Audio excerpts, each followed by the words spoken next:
Thank you. Hello, DEFCON. Having a good afternoon, a good day? Hell yeah. So today, I'm going to tell you the epic story of the Signalgate Saga. This is a story about unbelievable incompetence from the highest levels of the Trump administration. It starts out bad, but then it gets worse, and then somehow it gets even worse. I'm Mike Lee. I'm an independent security researcher and a journalist and an open source developer. I closely followed the Signalgate Saga as it unfolded. I used OSINT to dig into TeleMessage and blogged about my findings. I published an analysis of the TeleMessage signal source code, which was cited by Congress. I published articles about the hacks, which I'll get to soon enough, in 404 Media and Wired. This talk includes a lot of Trump politics, especially at the beginning, but don't worry, before long, we'll get to the mind-bogglingly incompetent technical details. Without further ado, let's start at the beginning. On March 13th, Mike Waltz, who was Trump's national security advisor at the time, invited the Atlantic's editor-in-chief, Jeffrey Goldberg, to a signal group with 18 other people. The group included people like Pete Hegseth, the Secretary of Defense, John Radcliffe, the Director of the CIA, Tulsi Gabbard, the Director of National Intelligence, Stephen Miller, the White House Deputy Chief of Staff for Policy, among other people. On March 15th, Pete Hegseth posted war plans to the group. He posted a schedule for a drone strike in Yemen, and then a few hours later, the US actually dropped bombs on a building there. This is all according to Goldberg's March 24th article.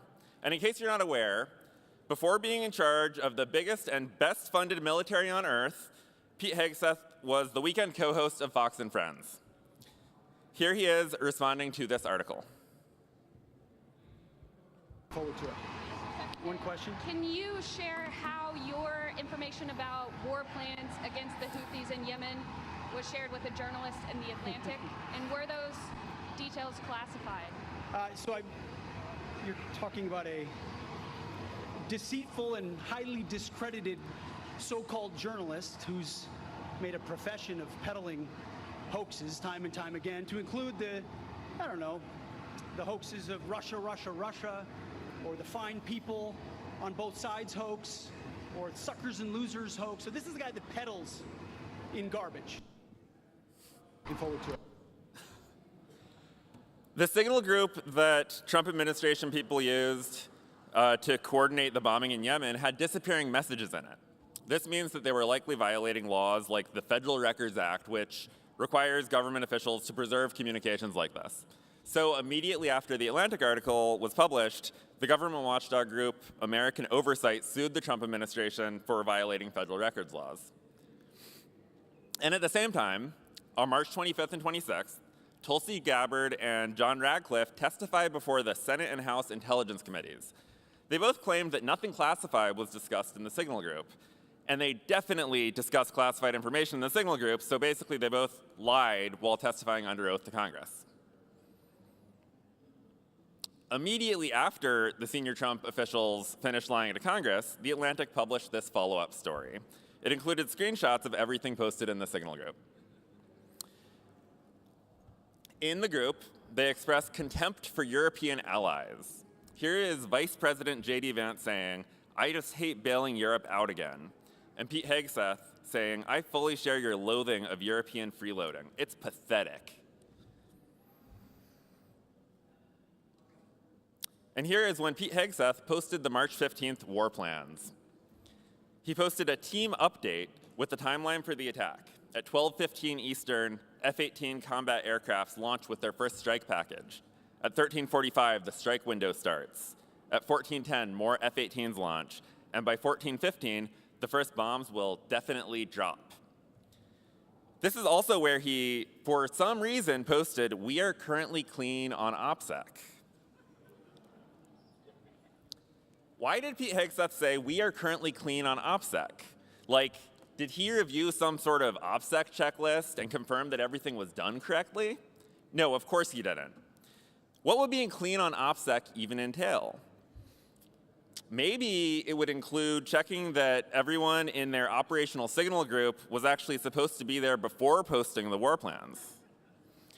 The only reason I can think of that Hegseth said, "We are currently clean on OPSEC," is that he wanted to sound cool to his friends. There is really no other reason.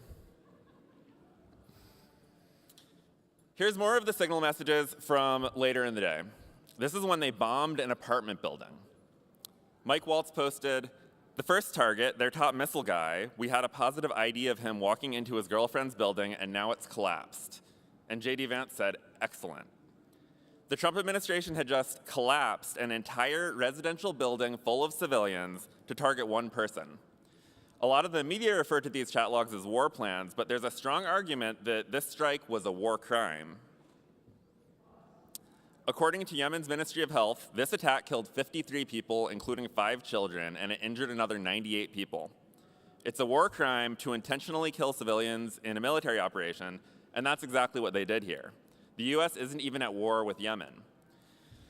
Personally, I think senior Trump officials talking about classified stuff on Signal is irresponsible, sure, and the way they're going about doing it is incredibly incompetent, and lying to Congress about it is illegal, and there should be repercussions, but it's not actually horrible. Collapsing an entire building full of innocent people to kill one person is horrible.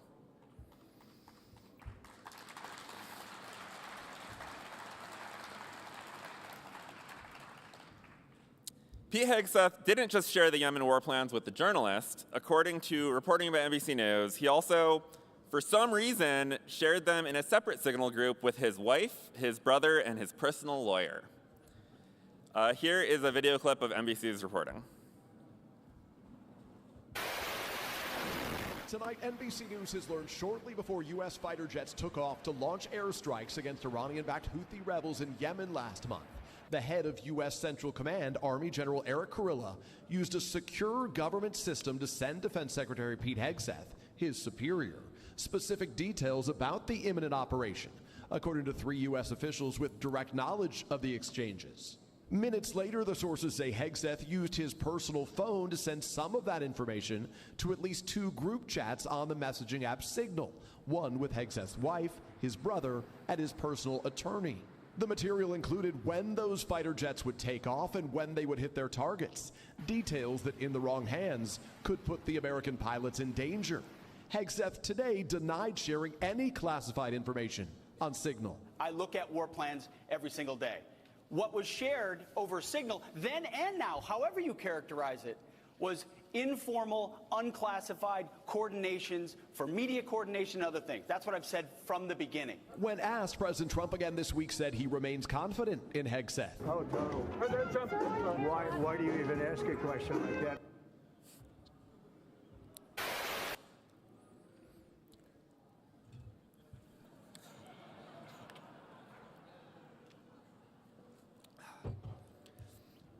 So let's fast forward a few months to July.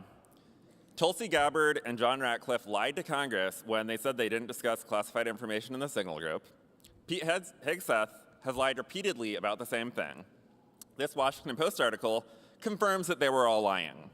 The head of U.S. Central Command, General Michael Eric Kurilla, sent an email over the military's classified network, SIPRNet, that was marked secret/no foreign, and so then Hegseth copied war plans from this email to send to random people over Signal. According to The Guardian, an internal White House investigation figured out how Goldberg got added to the Signal group. In October, before Trump was elected, Goldberg had emailed the Trump campaign, quote, about a story that criticized Trump for his attitude towards wounded service members. Someone forwarded the email to Brian Hughes, Trump's campaign spokesperson. Brian Hughes then copied and pasted the contents of the email, including Goldberg's phone number in his email signature, to Mike Waltz. At the time, Waltz was the Trump campaign's national security surrogate. This is from the Guardian article. According to the White House, the number was erroneously saved during a contact suggestion update by Waltz's iPhone. So it seems like the real culprit here was Siri. So let's recap. Last October, before Trump was elected, Mike Waltz had a contact on his phone for Hughes. Then Siri updated the contact to include Goldberg's phone number. Fast forward several months, Trump is president. Brian Hughes, who used to be the Trump campaign spokesperson, is now the spokesperson for the National Security Council. Mike Waltz, who used to be the Trump campaign national security surrogate, is the national security advisor, but apparently he's still using the same phone. And when Waltz created his little war crime signal group, he tried to add Hughes. But since Goldberg's phone number was listed under Hughes' contact card, he actually added Goldberg to the group. This would not have happened if they were using separate dedicated devices for classified information like they're supposed to. It also wouldn't have happened if they used whatever NSA recommends for this sort of communication instead of Signal on their iPhones. And don't get me wrong, Signal is a very secure messaging app, and it's much better if they had that they're using Signal than if they had used something like Telegram.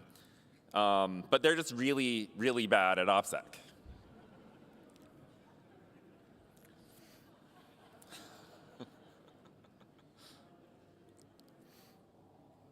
On May 1st, a Reuters photographer took this photograph of a Trump cabinet meeting in the White House. The person closest to the camera is the National Security Advisor, Mike Waltz. This was actually his last day as National Security Advisor because he had just gotten demoted. But even so, Mike Waltz was bored. Rather than paying attention to the meeting or to the photographer standing right behind him, he was clandestinely checking his messages on the phone under the table. People quickly zoomed into this photo and noticed that he seemed to be checking Signal messages. And if you look closely, it looks like he has conversations up with J.D. Vance, Tulsi Gabbard, Marco Rubio, and others. But also, notice that the box at the bottom doesn't say verify your Signal PIN. It says verify your TM SGNL PIN. 404 Media was the first to report that Mike Waltz wasn't using Signal, but rather an obscure fork of Signal made by a company called TeleMessage. TeleMessage's marketing material says that the app keeps, quote, intact the Signal security and end-to-end encryption when communicating with other Signal users, and that, quote, the only difference is the TeleMessage version captures all incoming and outgoing Signal messages for archiving purposes. What could possibly go wrong? TeleMessage was founded by Guy Levitt and Gil Shapira in Tel Aviv, Israel in 1999. Today it's based in Petah Tikva, which is just east of Tel Aviv. In February of last year, 2024, the US-based company Smarsh acquired TeleMessage, but it's still run by its Israeli team. One of the founders, Guy Levitt, is currently the CEO. This is from his bio on the TeleMessage website. They took all of the contents from their website down in May, so this is from an archived version of it. From 1996 until 1999, he served as, quote, the head of planning and development of one of Israel Defense Forces intelligence elite technical units. Then he left Israeli intelligence in 1999 and founded TeleMessage. The other co-founder is Gil Shapira, and he's currently the vice president of business development. He was a software developer for the Israeli Air Force in the 90s. TeleMessage sells mobile archiver products to corporate and government customers. These include modified versions of WhatsApp, WeChat, Telegram, and Signal. These apps work just like the normal messaging apps, except that they also make a copy of every message that the app sees and archives them to a server controlled by the customer. So, when Mike Waltz was bored and checking his TM SGNL messages, he was using TeleMessage's Signal Capture app. He wasn't using Signal. Using TeleMessage might make what they're doing slightly less illegal, although there's still the classified information stuff. But as you'll see, it's much, much less secure than if they were using the real Signal app. On April 15th, TeleMessage published this blog post about Signalgate. It explains how using Signal's disappearing messages violates federal records laws and how TeleMessage would solve all of their problems. So at what point in time did the Trump administration start using TeleMessage? Was it before or after they lied to Congress? I don't know for sure. But I think that most likely they switched to telemessage in response to Signalgate. After Signalgate, they got sued, they got grilled by Congress, they were very embarrassed in the media, they're still very embarrassed. And a few weeks after that, TeleMessage itself blogged about how TM SGNL would solve all the Trump administration's problems. So my guess is that they probably started using TeleMessage sometime in the second half of April. When I learned that Waltz was using TM SGNL, I immediately went looking for a copy of the app. Reading through their website, it became clear that they don't distribute these apps in the App Store or in Google Play. I wanted a copy of the app so that I could request the source code. Since TM SGNL is clearly a fork of Signal, and Signal is released under the AGPL open source license, they will be violating the license if I had a copy of the app and they didn't provide the source code. But it didn't come to that. Someone on Mastodon sent me this link to their page on their website that I hadn't found, where they published the source code themselves. So to make it easier for researchers to look into, I pushed copies of the source code to GitHub. This is the Android version, and the zip file that I downloaded from their website contained a .git folder complete with a Git history and multiple branches. I published the iPhone source code too, but this version didn't include a .git folder, and in fact, on closer inspection, it looks like that they actually just published the code for Signal for iOS itself and not for TM SGNL, so I'm pretty sure that TeleMessage is currently violating Signal's AGPL license here for the iOS version. One of the first things I noticed when I went looking through the Android code was that it includes hard-coded credentials. See the generate talk name and generate talk pass variables at the bottom here? If you grep the source code for these variables, you can see that they're used for authenticating to TeleMessage's WordPress API to submit debug logs from the app. So it's absurd that they're hard-coding credentials in their app and that they're using a WordPress plugin as part of their app's infrastructure.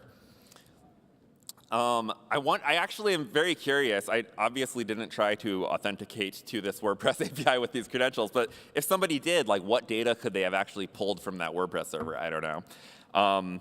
There's no way that this software was audited for security issues. So anyway, shortly after I published the TM SGNL source code to GitHub, an anonymous source contacted me and told me that they hacked TeleMessage. I brought the story to 404 Media and published it alongside Joseph Cox.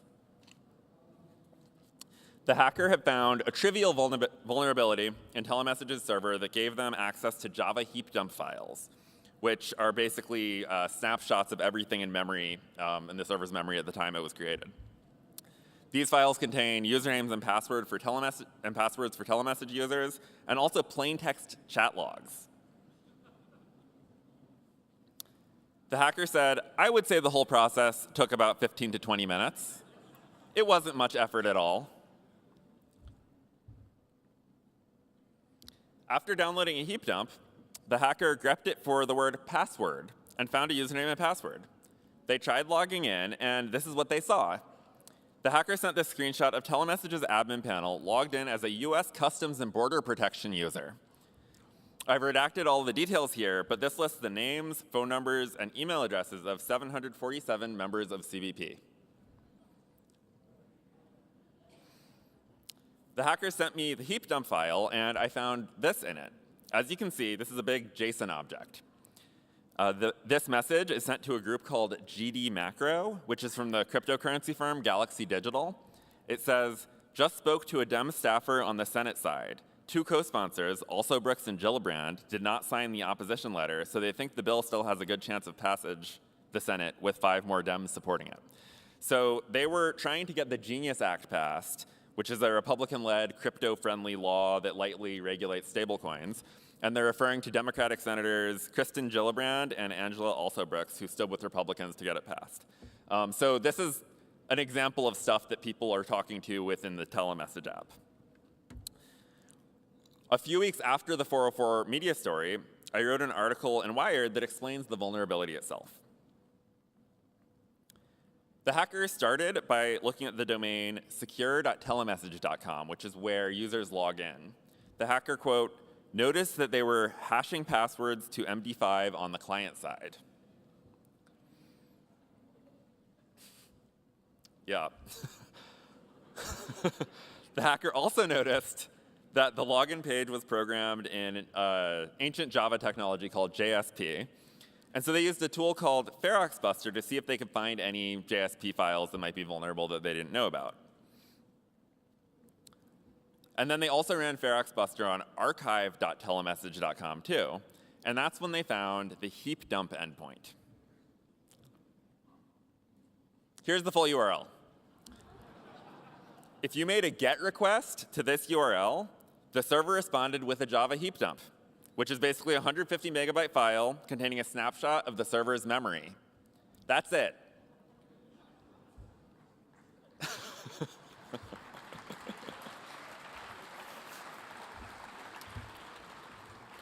Who knows how many years people have been exploiting this?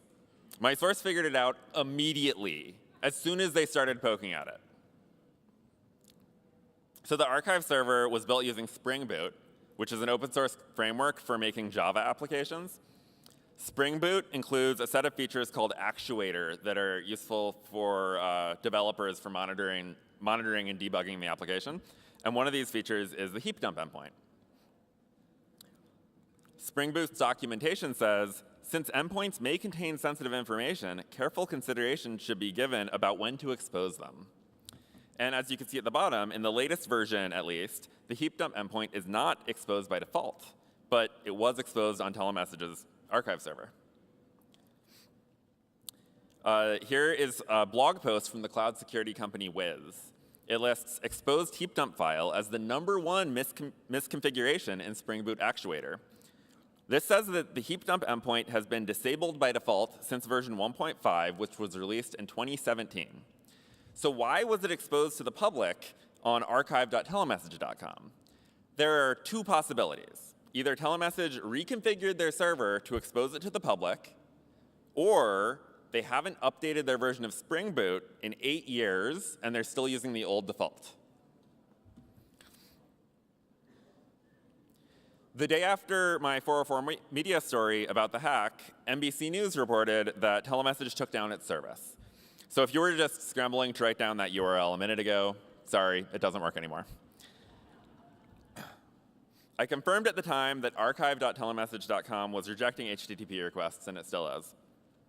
This is also around the time that TeleMessage took everything down from their website, which is why all of my screenshots of their website are from archived versions of it. The NBC News article also mentions that a second hacker hacked TeleMessage. The source who contacted me said that they just exploited TeleMessage enough to confirm that it was vulnerable. But NBC's source said that they, quote, downloaded a large cache of files. So that weekend, at least 2 separate hackers had hacked TeleMessage. And this is within days of the photograph of Mike Waltz using TM SGNL. After publishing my story in 404 Media, I decided to analyze TM SGNL's Android app source code to figure out exactly how it works. And I published this detailed analysis, which you could read on my website. I basically concluded that TeleMessage lied about supporting end-to-end encryption, and that this Israeli company can access plaintext messages going through its service.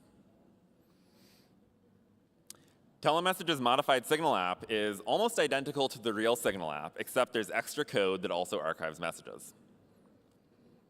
TM SGNL uses the official Signal servers, and TM SGNL users can have end-to-end encrypted chats with Signal users. If you're a Signal user, there is no way to tell whether or not the people you're talking to are using Signal or TM SGNL. The difference is the TeleMessage app monitors for all incoming and outgoing messages and then saves them into a local SQLite database. Then it uses a background syncing service to regularly query the database for messages that haven't been archived yet, and then it sends those to the archive server over HTTPS in plaintext. These are already plaintext messages. The TeleMessage archive server box here is archive.telemessage.com, the server that handed out heap dumps to anyone who asked.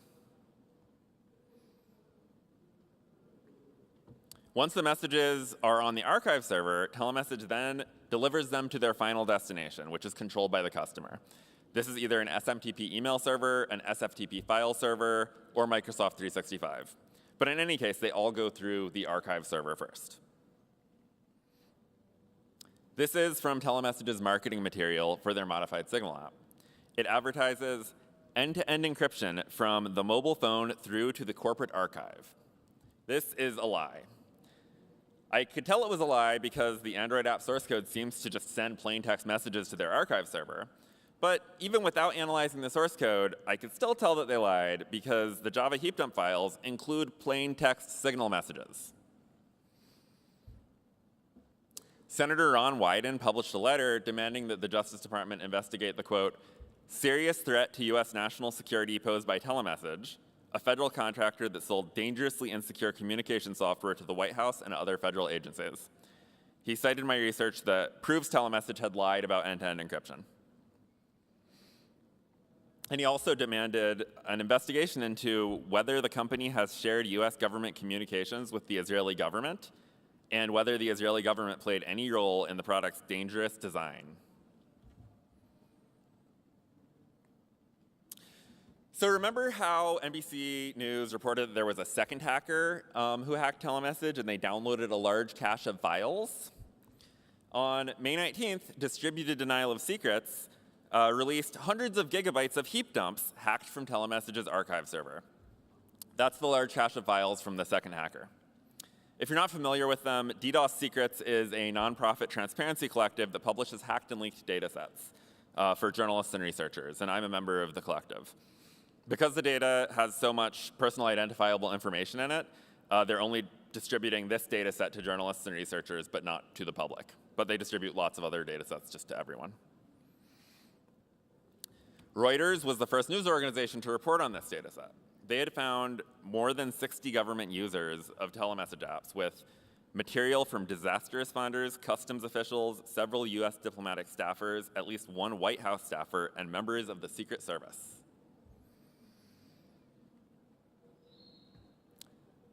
I dug into this data set. Heap dump data is not easy to work with, and this data is also extremely incomplete. It's common to find a piece of a JSON object that contained a plaintext message but that's cut off early, or to find a single message in a group chat without any other messages around it. Most of the chat logs are from May 4th, which makes sense since that's the day it was hacked, but I also found older messages from as far back as late 2022 in the heap dumps. I would expect that the archive server would forward the messages to the corporate final destinations and then delete them. But if that were the case, why were there messages from 2022 in memory on May 4th? So who knows what their retention policy is, but it's certainly possible that they retain all of the messages sent through their service. Java heap dump files are binary files. They're intended for debugging Java applications, and they contain information about all the objects in memory at the time the heap dump was created. I don't really care about most of that stuff, though, so the simplest way to find the juicy stuff is to run strings on the files. When you run strings on a file, it outputs all the printable strings, which includes JSON objects, and it ignores all the binary data. So I ran strings on each heap dump file and saved the output, which turned 384 gigabytes of heap dumps into 83 gigabytes of text data. Here's an example of a plain text signal message in JSON format that I found in the heap dumps. It was sent to a group called Upstanding Citizens Brigade. It includes the phone numbers of the sender and all the recipients. I redacted the full phone numbers here, but I left the area codes. And the message says, you can't just say a thing, not know anything about it, and not expect to be challenged. So whatever they're talking about, it sounds very contentious. But this is an example of proof that TM SGNL is not, in fact, end-to-end encrypted from the mobile phone through to the corporate archive. I knew what some chat messages looked like from my earlier journalism, but I didn't know if they were all in the exact same format. And it was also possible that the heap dumps contained other useful information besides chat logs. So I decided to write code that would extract every single completely intact JSON object from all of the text data and save it into a database. This way I could easily ignore duplicates. There were millions of duplicates because it's just taking memory dump minute after minute after minute from the same server. And I can maybe discover other interesting types of JSON objects too. So the Python code here takes a string as input and outputs a list of JSON objects that it found in that string. My code found lots of chat messages, but it also found a ton of useless JSON objects too. I manually looked through hundreds of objects to determine if they look useful or not, and if they didn't look interesting to me, I wrote code to skip similar objects in the future. The JSON on the left has some examples of useless objects that I skipped, and the code on the right is how I determine which objects to skip. So for example, I'm skipping a JSON object that just contains first name. And this is somewhat subjective, so it's always good if more than one person digs into data sets like this, because different people will make different decisions. And it's entirely possible that I accidentally skipped some important stuff without realizing it, which I actually learned just a few days ago that I did. I'll talk about that in a few minutes. Here's an example of one of the useful types of JSON objects. This is a validation object, and it appears to include the phone number and email address of each user who authenticated to the telemessage server. So in this case, this person works for US Customs and Border Protection because they have a cbp.dhs.gov email address. I found over 1,000 distinct email addresses in the validation data. When the code found useful data, it inserted it into a database. I ended up with the database like this, with separate tables for groups, messages, users, and other types of data. In this screenshot, I'm running a SQL query to select all group chats ordered by the group with the most messages. If you can see, one of the groups is a WhatsApp group. It's very small, but it's called MPD Command Staff. I looked up the individual phone numbers for this group and discovered that it's for the Washington, D.C. Metropolitan Police Department.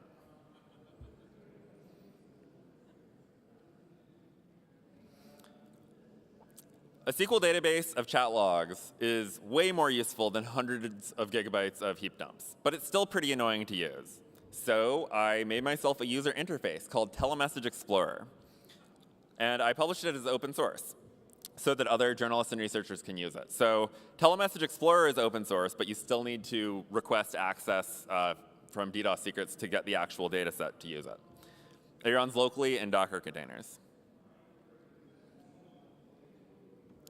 Here's a screenshot of the web app, the TeleMessage Explorer app, which is just a much nicer way to browse the database than running manual SQL queries. So in this screenshot, I searched for Signal. And this is showing Signal groups, and there's actually only 28 Signal groups. So by far, most of the chat logs are from WhatsApp by like a huge margin. And then after that, most of them are from Telegram, and only a small amount are from Signal and WeChat. But also, this is like most of this sample is from a single Sunday in May, so it's not very representative of everyone that uses this app. But notice that one group at the bottom called POTUS, Rome Vatican, Press GC. POTUS is short for President of the United States.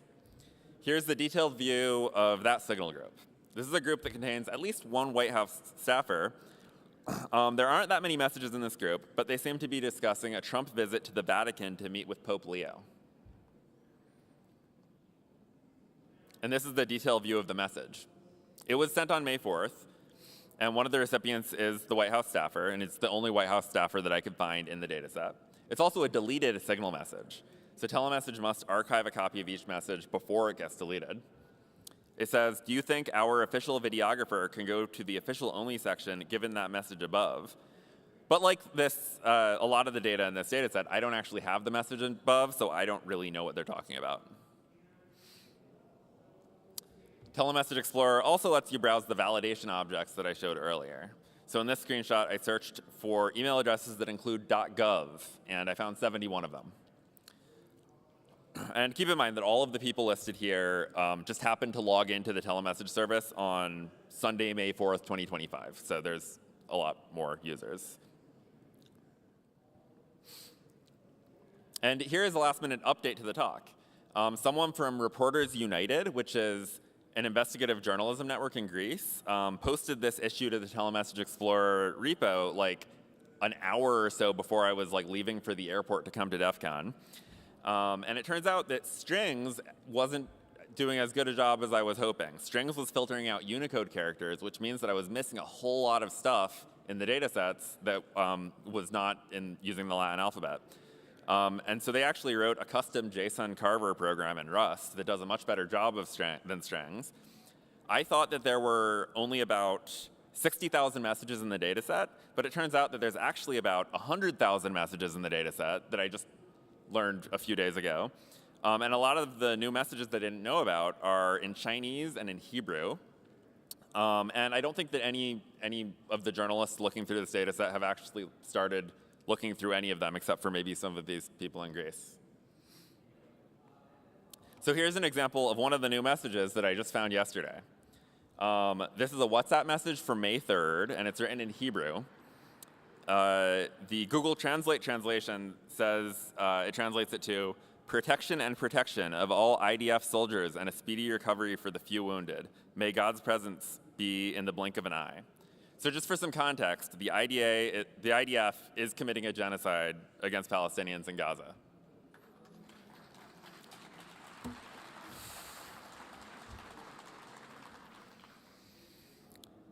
Sam Altman, the CEO of OpenAI, is in the data set.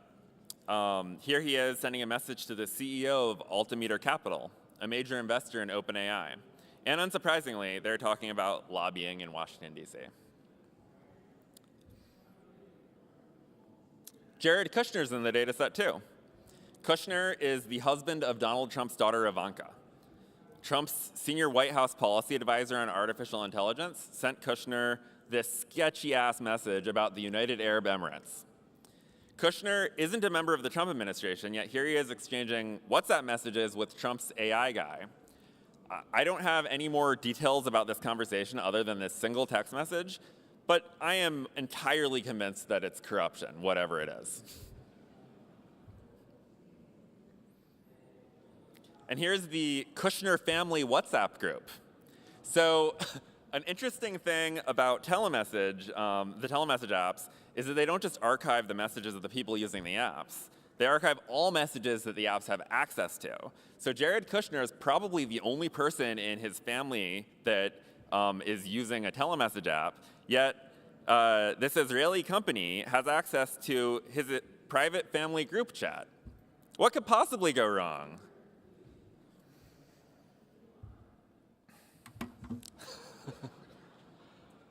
This has been a story about unbelievable incompetence at the highest levels of the Trump administration. Mike Waltz added a journalist's phone number to his iPhone contact for the National Security Council spokesperson. He then invited the journalist to a Signal group where they discussed war crimes.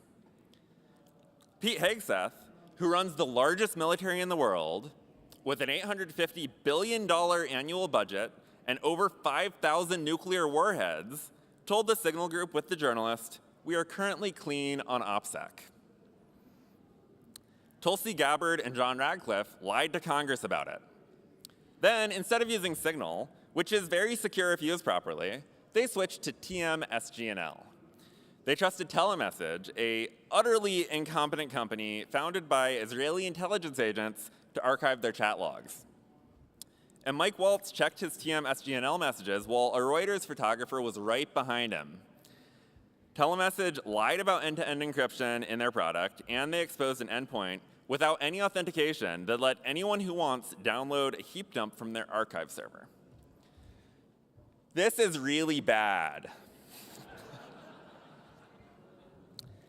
The stupidest people in America are in charge. And they are not, in fact, clean on OPSEC.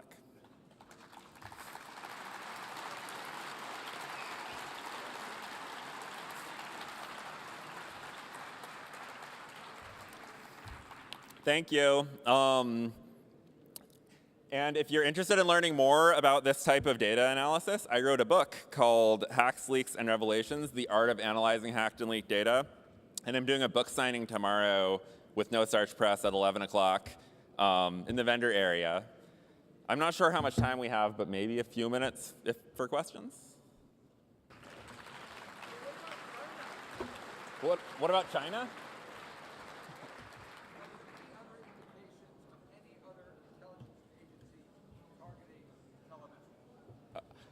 So the question is, are there any other indications of any other intelligence agencies targeting TeleMessage?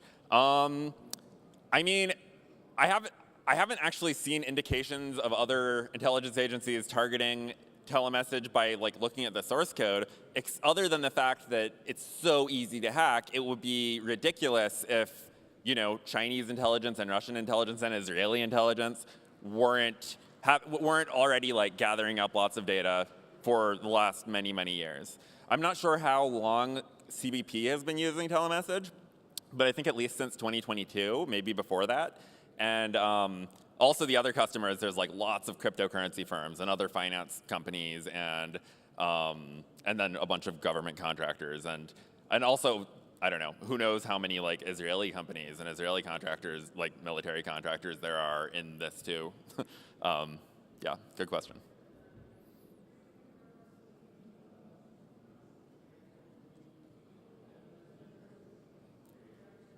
Thank you.